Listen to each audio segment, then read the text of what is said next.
সংকট এড়াতে খাদ্য নিরাপত্তায় জোর দিতে হবে বললেন প্রধানমন্ত্রী। ধর্ষণ ও বিচারহীনতার বিরুদ্ধে নোয়াখালীর পথে লং মার্চ। শীতে করোনা সংক্রমণের দ্বিতীয় ঢেউ, সতর্কতার আহ্বান বিশেষজ্ঞদের। আগের প্রবৃদ্ধি ফেরাতে লাগবে 2 অর্থবছর, মত বিশেষজ্ঞদের। বাংলাদেশে বিনিয়োগে আগ্রহ বাড়ছে কোরীয় উদ্যোক্তাদের।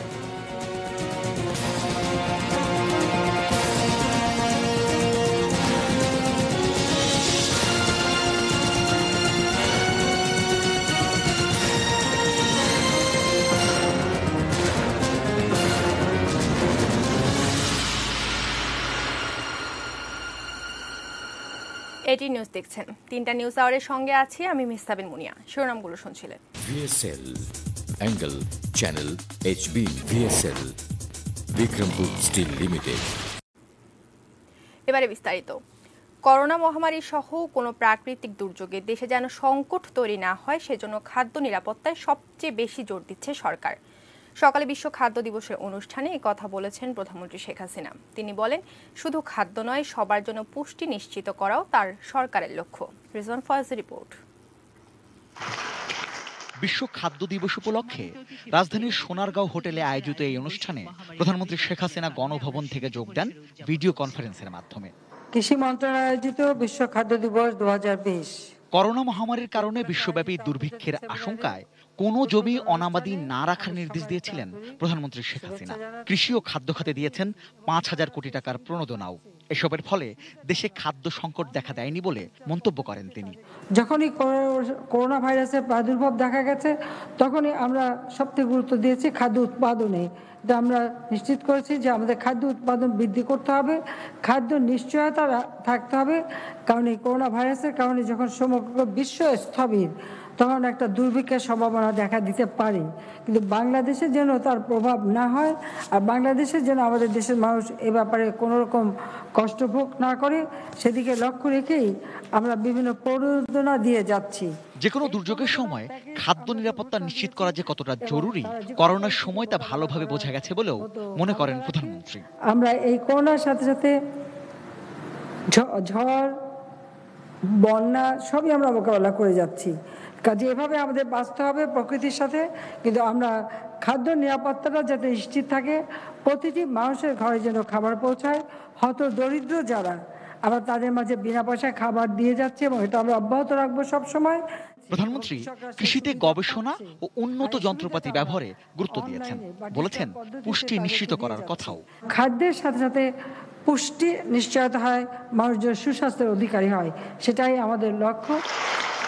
Rizwan Faiz, ATN news, Dhaka. দেশে খাদ্য সংকট নেই, তবে প্রশ্ন সাধারণ মানুষের খাদ্য কেনার সামর্থ্য নিয়ে। করোনাকালীন এমন এক বাস্তবতার মধ্যেই পালিত হচ্ছে বিশ্ব খাদ্য দিবস। বিশ্লেষকরা বলছেন, ক্রয় ক্ষমতা বাড়ানোর পাশাপাশি স্বল্প মূল্যে খাদ্যপ্রাপ্তি নিশ্চিত করতে হবে। গোলাম কাদির রিপোর্ট। দেশের প্রধান খাদ্যশস্য চাল। সেই চাল উৎপাদনে গর্ব করতেই পারে বাংলাদেশ, কারণ চাল উৎপাদনে বিশ্বে 3 নম্বর অবস্থান এখন দেশটির। দিনকে দিন যেখানে জমির পরিমাণ কমছে, সেখানে স্বাধীনতার পর উৎপাদন বেড়েছে 3 গুণেরও বেশি, 3,87,00,000 টন। চাহিদা মিটিয়েও থাকছে উদ্বৃত্ত, মাঝে মাঝে হচ্ছে রপ্তানিও। এটা আমাদের জন্য একটা সুখবর। তার মধ্যে আমাদের 12 লাখ টন আপনার চাল আপনার উদ্বৃত্ত আছে। সুতরাং এই মুহূর্তে চাল নিয়ে চিন্তা করার কোনো কারণ নাই, পর্যাপ্ত পরিমাণ চাল আমাদের আছে। তারপরেও খাদ্য কিনতে হিমশিম সাধারণ মানুষ তার আয়ের বেশিরভাগই খরচ করে খাদ্য কিনতে। করোনা পরিস্থিতিতে সেই খাদ্য কেনায় খরচ বেড়েছে আরও, কারণ চালের দাম বাড়তি, লাগাম ছাড়া নিত্যপণ্যও। তবে মানুষের আয় বাড়েনি, উল্টো কমেছে 20%। আর নতুন করে গরিব হয়েছে আরো 1.5 কোটি মানুষ। তাহলে করণীয় কি? খাদ্য ক্রয় ক্ষমতা বৃদ্ধির জন্য সরকারকে ব্যবস্থা নিতে হবে। আর্থিক সহায়তা, খাদ্য সহায়তা অথবা কাজ দিয়ে সহায়তা করতে হবে, তাদেরকে খাদ্যের ব্যবস্থা করতে হবে। অবশ্য বিষয়গুলো নিয়ে সজাগ সরকারও। খাদ্য অধিদপ্তরের দাবি, তাদের মজুদ এখন 9 লাখ টন চাল। কম মূল্যে খাদ্য নিশ্চিতে চালু আছে ওএমএস সহ নানা উদ্যোগও। আমি মনে করি না যে বাংলাদেশে খাদ্য নিয়ে কোনো হাহাকার হবে। সামাজিক নিরাপত্তা কর্মসূচি অর্থাৎ খাদ্য যদি ঘাটতি হয় কম মূল্যে বিনামূল্যে গরিব মানুষের মাঝে, দারিদ্র্যপীড়িত মানুষের মাঝে চাল বিতরণ করা হবে। তবে এসব নানা উদ্যোগেও কম দামে খাদ্য নিশ্চিত হতে কত সময় লাগবে সেটাই এখন বড় প্রশ্ন। গোলাম কাদের রবু, এটিএন নিউজ, ঢাকা। ধর্ষণ ও নারী নিপীড়ন বিরোধী আন্দোলনকারীদের নোয়াখালী অভিমুখে লং মার্চ এখন নারায়ণগঞ্জে। ধর্ষণ ও বিচারহীনতার বিরুদ্ধে বাংলাদেশ এই ব্যানারে সকালে রাজধানী শাহবাগ থেকে শুরু হয় এই কর্মসূচি। ধর্ষণের সর্বোচ্চ শাস্তি হিসেবে মৃত্যুদণ্ডের বিধানকে স্বাগত জানিয়ে আন্দোলনকারীরা আইন কার্যকরে আরও তৎপর হওয়ার দাবি জানিয়েছেন। ধর্ষণ ও নারী নির্যাতনের বিরুদ্ধে গত সপ্তাহ দুয়েক ধরেই রাজধানীর শাহবাগে আন্দোলন করছে বিভিন্ন ছাত্র সংগঠন। পূর্ব ঘোষণা অনুযায়ী নোয়াখালীর উদ্দেশ্যে লং মার্চ সফল করতে শুক্রবার সকাল থেকেই ছোট ছোট মিছিল নিয়ে শাহবাগে আসতে শুরু করেন আন্দোলনকারীরা। যে প্রতিবাদী অবস্থান, সেই অবস্থানের সাথে আমাদেরকে সমন্বিত করার জন্য শুরুতে সংক্ষিপ্ত সমাবেশে ছাত্র নেতারা জানান, দেশের বিচার ব্যবস্থাকে তৎপর করা সহ নারী মুক্তি নিশ্চিত করতেই তাদের আয়োজন।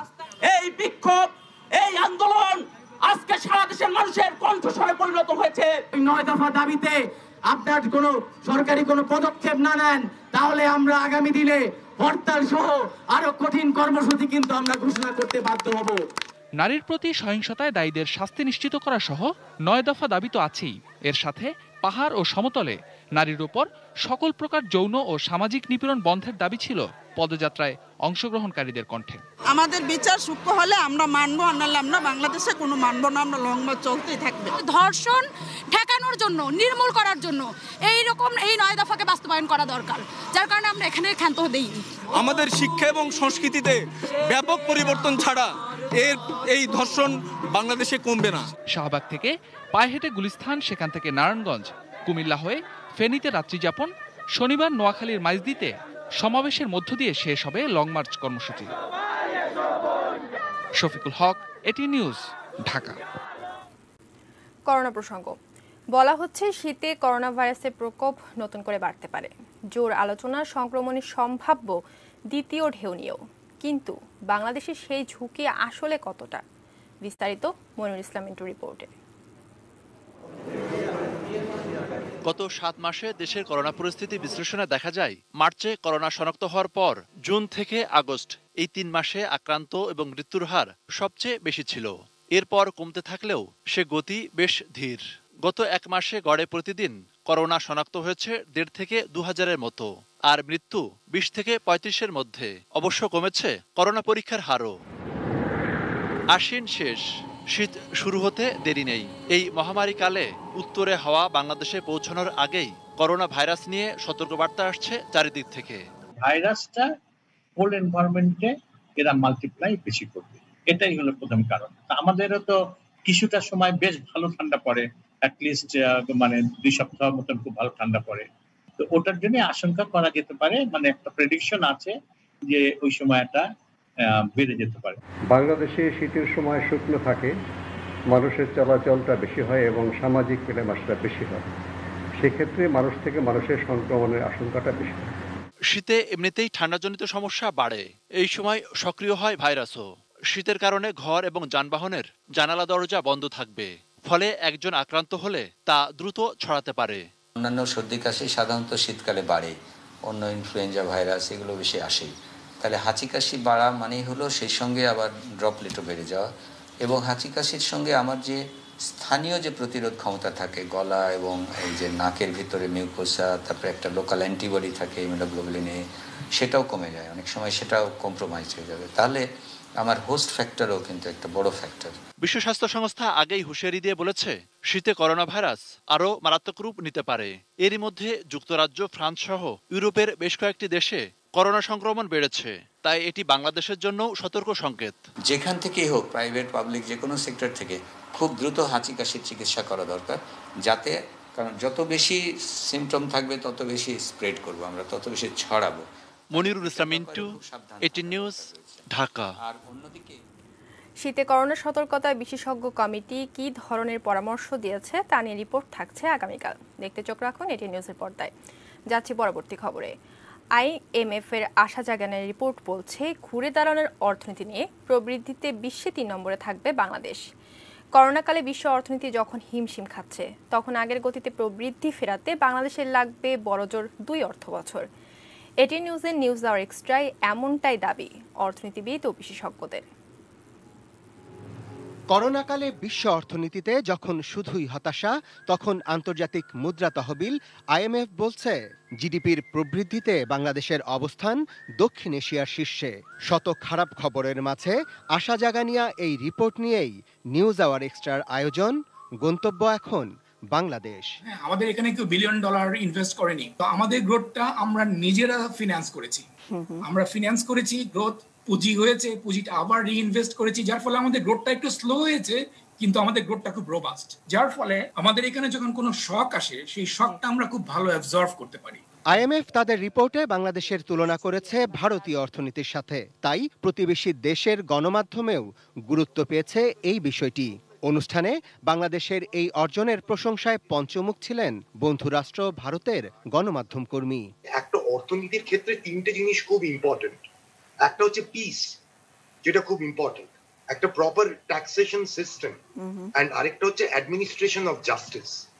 এই 3টে জিনিস যদি থাকে তাহলে ইকোনমি অপিউলেন্সের দিকে যায়, প্রাচুর্যের দিকে যায়। বাংলাদেশের ক্ষেত্রে শেখ হাসিনা গভর্নমেন্টের জামানায় উনি যেটা করতে পেরেছেন যে একটা স্টেবিলিটি, একটা পিস। আপনাদের 2009-10 আগের বাংলাদেশের ইমেজ এবং 2009 পরের বাংলাদেশের ইমেজ, এটার মধ্যে একটা মারাত্মক ডিফারেন্স আছে।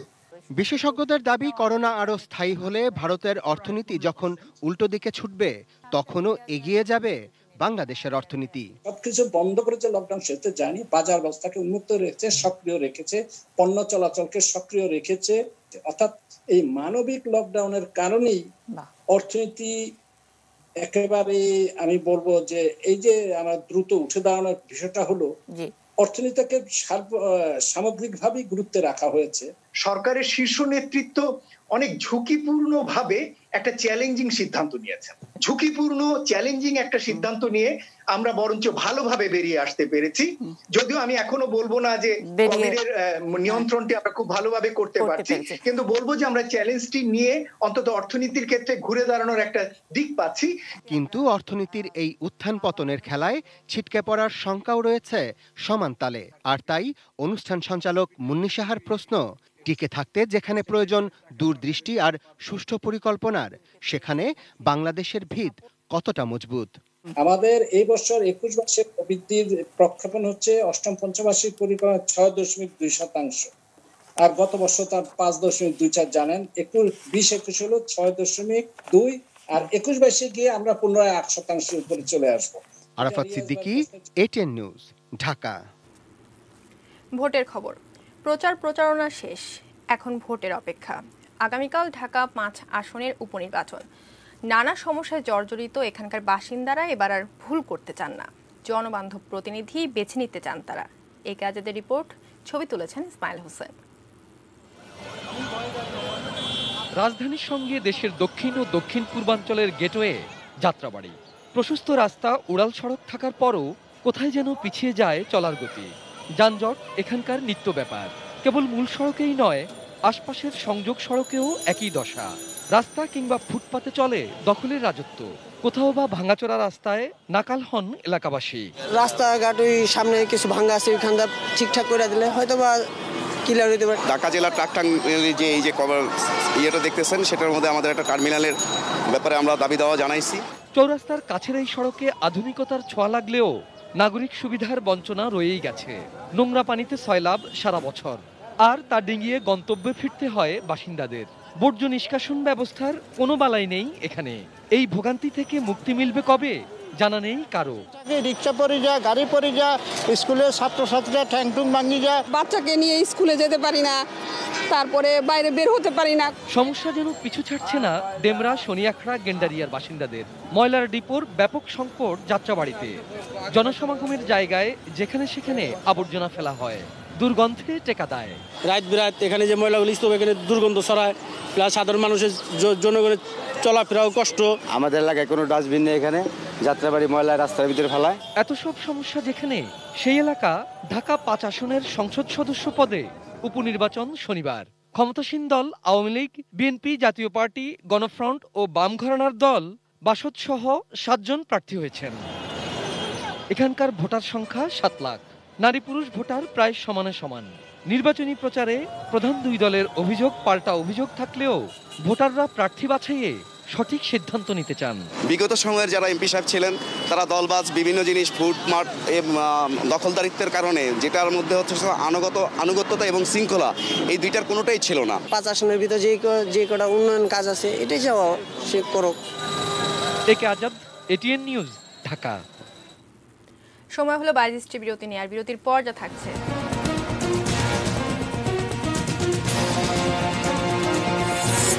দুর্নীতিবাজরাই তাকে দায়িত্ব থেকে সরাতে চায়, মনে করেন ওয়াসার এমডি। নাব্য সংকটে বরিশাল নৌরুট, দুর্ভোগের সাথে দুর্ঘটনার ঝুঁকি।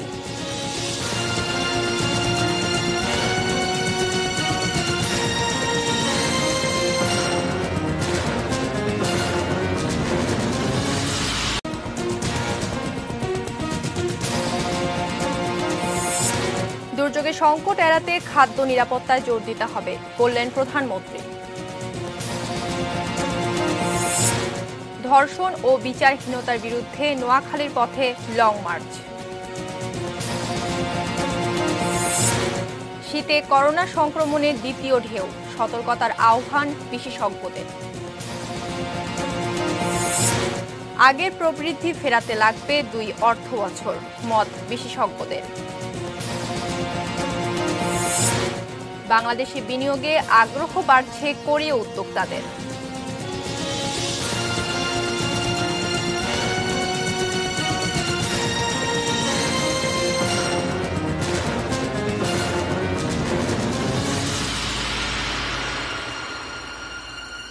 আবারও আমন্ত্রণ জানাচ্ছি 3টা নিউজ আওয়ারে। ধন্যবাদ সঙ্গে থাকার জন্য। যাচ্ছে অন্যান্য খবরে। যারা দুর্নীতি করতে চায় তারাই তাকে দায়িত্ব থেকে সরাতে তৎপর বলে মন্তব্য করেছেন ওয়াসার ব্যবস্থাপনা পরিচালক তাকসিম এ খান। গত 10 বছরে ওয়াসার সাফল্যের কারণেই 3য় মেয়াদে তার নিয়োগ হয়েছে বলেও দাবি করেছেন তিনি। নিজ কার্যালয়ে সংবাদ সম্মেলনে আজ একথা বলেন তিনি। তাকসিম খান এও দাবি করেন ওয়াসার চলমান কার্যক্রমে প্রধানমন্ত্রী ও স্থানীয় সরকার মন্ত্রণালয় সন্তুষ্ট। তিনি জানান, পরিবেশ বান্ধব, টেকসই ও গণমুখী পানি ব্যবস্থাপনা করে তুলতে অচিরেই রাজধানীর শতভাগ পানি সংযোগ বৈধতার আওতায় আনবে ওয়াসা। আর ঢাকার সব খাল এবং পয় নিষ্কাশন ব্যবস্থাপনা এককভাবে সিটি কর্পোরেশনের হাতে থাকলে জলাবদ্ধতা সমস্যার সমাধান সহজ হবে বলেও মনে করেন তিনি। এই আলোচনা সমালোচনারা কিন্তু কেউ বা কারা যাদের ভেস্টেড ইন্টারেস্ট আঘাত করে তারা কিন্তু এই সমালোচনাটা করে এবং তারাই কিন্তু অর্গানাইজড ওয়েতে একটা প্রচারণাও চালায়। তো কাজেই এটা তারাই করছে যারা আমাদের কর্মকাণ্ডের দ্বারা তাদের অনৈতিক কর্মকাণ্ড, তাদের অবৈধ কর্মকাণ্ড, তাদের দুর্নীতি বা স্বজনপ্রীতির কর্মকাণ্ড করতে পারছে না। সাতক্ষীরার কলারোয়ায় 2 শিশু সন্তান সহ 4 জনকে হত্যার ঘটনায় মামলা হয়েছে। বৃহস্পতিবার রাতে নিহত শাহিনুর রহমানের শাশুড়ি বাদী হয়ে অজ্ঞাতদের আসামি করে এই মামলা দায়ের করেন।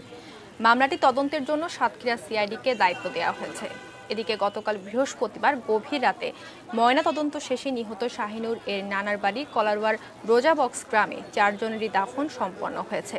এই মামলায় এখনো পর্যন্ত কাউকে গ্রেফতার করা যায়নি।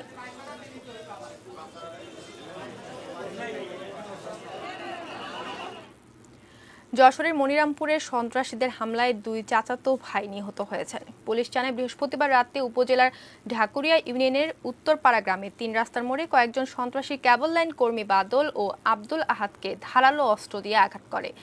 এতে ঘটনাস্থলে নিহত হন বাদল। গুরুতর আহত আব্দুল আহাদকে উদ্ধার করে হাসপাতালের পথে নিলে তার মৃত্যু হয়। নিহত 2 জন কোতোয়ালি থানার জয়ন্তা গ্রামের বাসিন্দা। পুলিশ জানিয়েছে, এখন পর্যন্ত হামলাকারীদের শনাক্ত এবং হামলার কারণ সম্পর্কে নিশ্চিত হওয়া যায়নি। নাব্য সংকটে ঢাকা বরিশাল নৌরুটের কয়েকটি চ্যানেল বন্ধ হয়ে গেছে। বাকি চ্যানেলগুলোতে ঝুঁকি নিয়ে চলাচল করছে নৌযান। প্রায়ই ঘটছে দুর্ঘটনা। ডুবোচরে নৌযান আটকে যাওয়ায় চরম দুর্ভোগের শিকার হচ্ছেন যাত্রীরা। বরিশাল প্রতিনিধি মোহাম্মদ হুমায়ুন কবিরের পাঠানো তথ্য ছবিতে ডেস্ক রিপোর্ট। বরিশাল সহ দক্ষিণাঞ্চলের সঙ্গে ঢাকার যোগাযোগের অন্যতম প্রধান মাধ্যম নৌপথ চর পড়ে যাওয়ায় ইতিমধ্যে এই রুটের মুলাদি শৌলা দিয়ারা হিজলা চ্যানেল বন্ধ হয়ে গেছে। এই রুটের নৌযানগুলো বেশি পথ ঘুরে ইলিশা হয়ে ঢাকা বরিশালে যাতায়াত করছে। এতে স্বাভাবিকের তুলনায় সময় লাগছে অনেক বেশি। এই চ্যানেলও আবার অনেক জায়গায় পানি কম। এ কারণে প্রায়ই মেঘনায় ঘন্টার পর ঘন্টা আটকে থাকে নৌযানগুলো। অনেক সময় জোয়ার ভাটার ওপর নির্ভর করেও চালাতে হয় নৌযান। এই অবস্থা চলতে থাকলে এই নৌপথটি বন্ধের আশঙ্কা করছেন নৌযান চালকরা। নদী সোজা যদি ড্রেজিং করে, পানি যেভাবে নেয় ওইভাবে ড্রেজিং করলে নদী থাকবে। আর নদী হয়েছে পাতালিয়া ড্রেজিং করছে, এই ড্রেজিংয়ে বালু দুই দিক দিয়ে বালু এসে নদী ভরে যায়। এত বেশি নাইট্রোজেন সংকট দেখা দিচ্ছে যে আমাদের নৌযানগুলো চালানো খুবই কষ্টকর হচ্ছে। প্রত্যেক বছর ড্রেজিং করে 2 মাস 3 মাস চলার পরে আমরা সেই নৌপথে চলতে পারতেছি না। ওখানে পলি জমি সমস্ত নৌপথ বন্ধ হয়ে যায়। জোয়ারের অপেক্ষা থাকতে হয়, জাহাজ প্রায় জায়গায় বাইজে পড়ে, ধাক্কা খায়, পানি খুবই কম দেখা যায়। সম্প্রতি নৌ পরিবহন প্রতিমন্ত্রী খালিদ মাহমুদ চৌধুরী এই রুট পরিদর্শন করেন। এ সময় তিনি প্রয়োজনীয় ব্যবস্থা নেওয়ারও আশ্বাস দেন।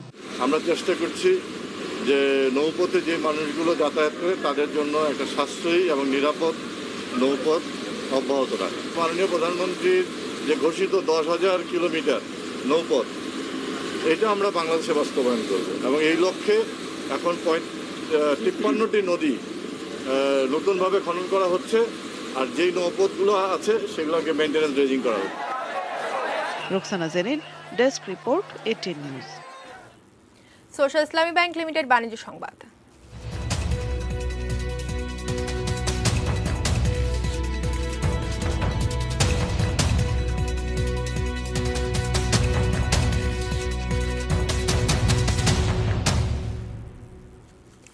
উন্নয়নের পথযাত্রায় অবকাঠামো খাতে বিনিয়োগের সম্ভাবনা এবং সস্তা শ্রমের নিশ্চয়তায় কোরীয় বিনিয়োগকারীদের দৃষ্টি আকর্ষণ করেছে বাংলাদেশ। দুদেশের দ্বিপাক্ষিক সম্পর্ককে নতুন উচ্চতায় নিয়ে যেতে কোরীয় বিনিয়োগকারীরা গুরুত্বপূর্ণ ভূমিকা রাখবেন বলে মনে করেন দক্ষিণ কোরিয়ার রাষ্ট্রদূত মফিদুল তপু রিপোর্ট।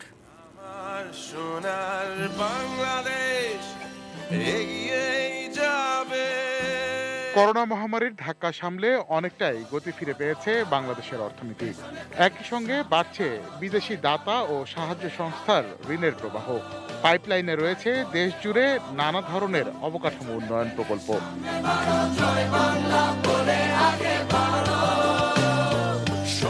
ভবিষ্যৎ এসব প্রকল্পে বিদেশি বিনিয়োগ আকর্ষণ এবং বাংলাদেশে প্রতিযোগিতার পরিবেশ সম্পর্কে ধারণা দিতে বৃহস্পতিবার রাজধানীতে বাংলাদেশ ইনফ্রা প্রজেক্ট রোডশোর আয়োজন করে Korea trade investment promotion agency KOTRA. এতে অংশ নেয় স্যামসাং দাইউর মতো বিশ্বখ্যাত 17টি কোরীয় ব্যবসা প্রতিষ্ঠান। There are too many manpower compared to the other countries, so then we can use the ability engineer or ability worker. So we throw the materials, so then we make construction more the competitivity. Step by step, we need to develop some infrastructure field. If done yet, and we cannot hope any other things. Online কনফারেন্সের মাধ্যমে কোরীয় ব্যবসায়ীদের বাংলাদেশের কর্মপদ্ধতি ও ব্যবসায়িক সম্ভাবনা নিয়ে পরামর্শ ও আলোচনা করেন ঢাকা ও চট্টগ্রাম ওয়াসা, পিজিসিবি, ইটকল সহ 8টি সংস্থার ঊর্ধ্বতন কর্মকর্তারা। তারা কিন্তু শুধু টেকনোলজি নিয়ে আসে এবং হায়ার লেভেলের লোকগুলো নিয়ে আসে, ইঞ্জিনিয়ার বা ম্যানেজার লেভেলের, কিন্তু লোয়ার লেভেলের লোক কিন্তু আমরাই কাজ করি। যে টেকনোলজি, নলেজ, কাজ করার যে ম্যানেজমেন্ট, এগুলো কিন্তু আমাদের দেশের লোকেরা এখন ক্রমান্বয়ে ডেভেলপ করতেছে। বিডের মাধ্যমে আসতে হবে, তবে তারা যেন প্রস্তুতি নিতে পারে, তারা যেন জানে আমাদের সম্বন্ধে, এবং এটাই প্রকাশ করার জন্য এখানে আসা। কোরিয়ান টেকনোলজি যেহেতু আমাদের এশিয়ান কান্ট্রি কাছাকাছি এবং তারা অনেক এগিয়ে আছে, আমরা তাদেরকে ফলো আপ করবো। তারা কিভাবে তাদের ইনপুটটা দিতে পারে এবং তাদের যে রিসার্চ এবং তাদের যে মেথোডোলজিগুলো আছে, ভালো মেথোডোলজি, সেটাকে আরও এখানে নিয়ে এসে জিনিসটাকে আরও ডেভেলপ করতে পারে। রোড শো পরিদর্শন করে বাংলাদেশে নিযুক্ত দক্ষিণ কোরিয়ার রাষ্ট্রদূত বলেন, উন্নয়ন সহযোগী হিসেবে দক্ষিণ কোরিয়া বাংলাদেশের পরীক্ষিত বন্ধু। সামনের দিনগুলোতে দ্বিপাক্ষিক বাণিজ্য সম্পর্ককে নতুন উচ্চতায় নিয়ে যেতে কোরীয় ব্যবসায়ীদের বিনিয়োগ অত্যন্ত গুরুত্বপূর্ণ ভূমিকা রাখবে বলে মনে করেন তিনি। There are many areas we can cultivate further relations, and this infrastructure will be obviously one of them. But there are many other areas that we can develop the further and cooperation between us. And this COVID-19 is affecting a little bit.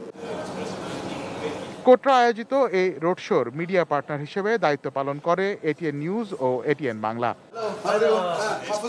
এর আগে গত 7 October কোটরা মহাপরিচালক ATN গ্রুপের chairman doctor Mahfuzur রহমানের সঙ্গে এক সৌজন্য সাক্ষাতে দুই দেশের ব্যবসায়ীদের মধ্যে যোগাযোগ বৃদ্ধির উপর গুরুত্ব দিয়েছিলেন।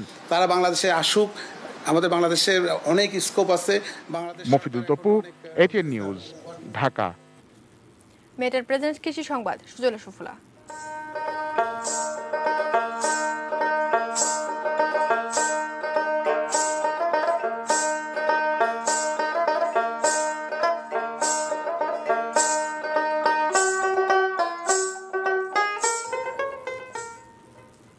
করোনাকালে লাউ চাষ করে লাভবান কুষ্টিয়ার কৃষকরা। স্থানীয় চাহিদা মিটিয়ে দেশের বিভিন্ন স্থানে এখন লাউ সরবরাহ করছেন তারা। চলতি মৌসুমে কুষ্টিয়ায় 200 হেক্টর জমিতে লাউ চাষ করেছেন কৃষকরা। অন্য ফসলের তুলনায় লাউ চাষে খরচ কম। বিঘা প্রতি কৃষকদের খরচ হয়েছে মাত্র 12 থেকে 15,000 টাকা, আর বিক্রি করছেন লাখ টাকারও বেশি। অতিবৃষ্টির পরও লাউ সবজি চাষ করে বেশ লাভবান হচ্ছে কৃষকরা। আবার কৃষকদের কাছ থেকে প্রতিটি লাউ 25 থেকে 28 টাকা পাইকারি দরে কিনে ভোক্তাদের কাছে তা 35 টাকা বা তারও বেশি দামে বিক্রি করছেন খুচরা ব্যবসায়ীরা। কৃষি কর্মকর্তারা জানিয়েছেন, স্থানীয় কৃষকদের লাউ সহ অন্যান্য সবজি বিষমুক্ত উপায়ে উৎপাদনের জন্য নিয়মিত পরামর্শ দিচ্ছেন তারা।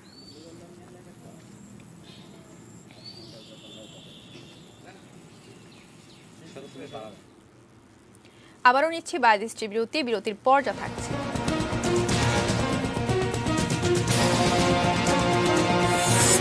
থাইল্যান্ডে জরুরি অবস্থার মধ্যেই রাজপথে হাজারো বিক্ষোভকারী। আইপিএল, মুম্বাইয়ের প্রতিপক্ষ আজ কলকাতা নাইট রাইডার্স।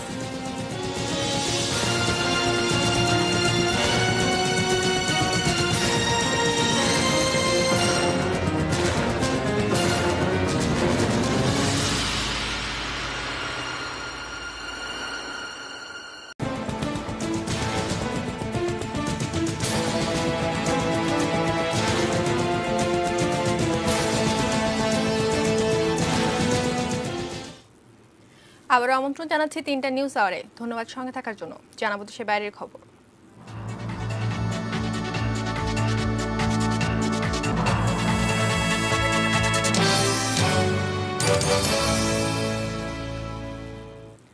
থাইল্যান্ডে জরুরি অবস্থা ভঙ্গ করে রাজধানী ব্যাংককে নেমে এসেছে হাজার হাজার বিক্ষোভকারী। প্রতিদিন সন্ধ্যা 6টা থেকে জারি করা কারফিউ অগ্রাহ্য করে রাজপথে শান্তিপূর্ণ অবস্থান করে তারা।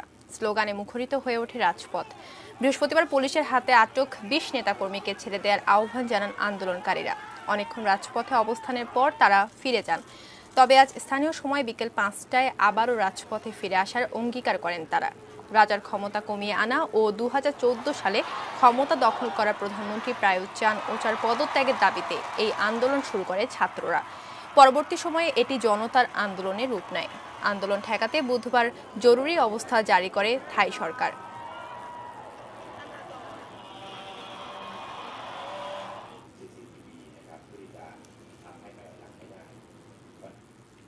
খেলার খবর।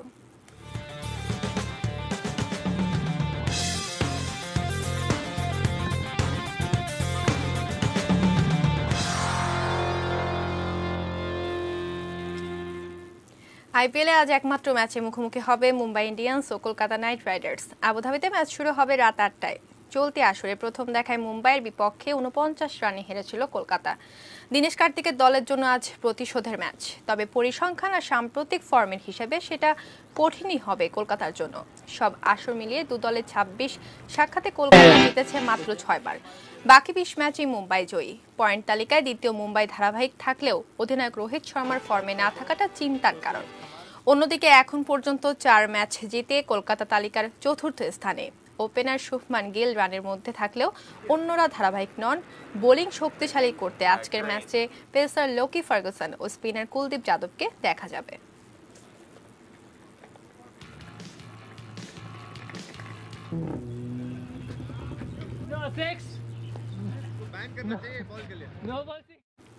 শেষ করব 3টা নিউজ আওয়ার, তবে তার আগে এক নজরে সংবাদ শিরোনামগুলো জানিয়ে দেব আরো একবার। দুর্যোগের সংকট এড়াতে খাদ্য নিরাপত্তায় জোর দিতে হবে বললেন প্রধানমন্ত্রী। ধর্ষণ ও বিচারহীনতার বিরুদ্ধে নোয়াখালীর পথে লং মার্চ। শীতে করোনা সংক্রমণের দ্বিতীয় ঢেউ, সতর্কতার আহ্বান বিশেষজ্ঞদের। আগের প্রবৃদ্ধি ফেরাতে লাগবে 2 অর্থবছর, মত বিশেষজ্ঞদের। বাংলাদেশে বিনিয়োগে আগ্রহ বাড়ছে কোরীয় উদ্যোক্তাদের। দুর্নীতিবাজরাই তাকে দায়িত্ব থেকে সরাতে চায় মনে করেন ওয়াসার এমডি।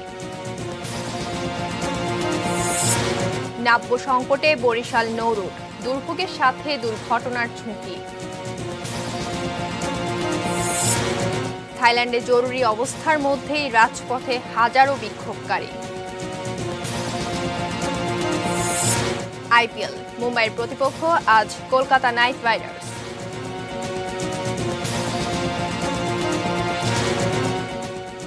এই ছিল 3টা নিউজ আওয়ার। সঙ্গে থাকুন, দেখতে থাকুন এটিএন নিউজ। এটিএন নিউজের ব্রেকিং নিউজ মোবাইলে পেতে টাইপ করুন START স্টার্ট স্পেস এন এবং পাঠিয়ে দিন 5159 এই নম্বরে। ধন্যবাদ সবাইকে।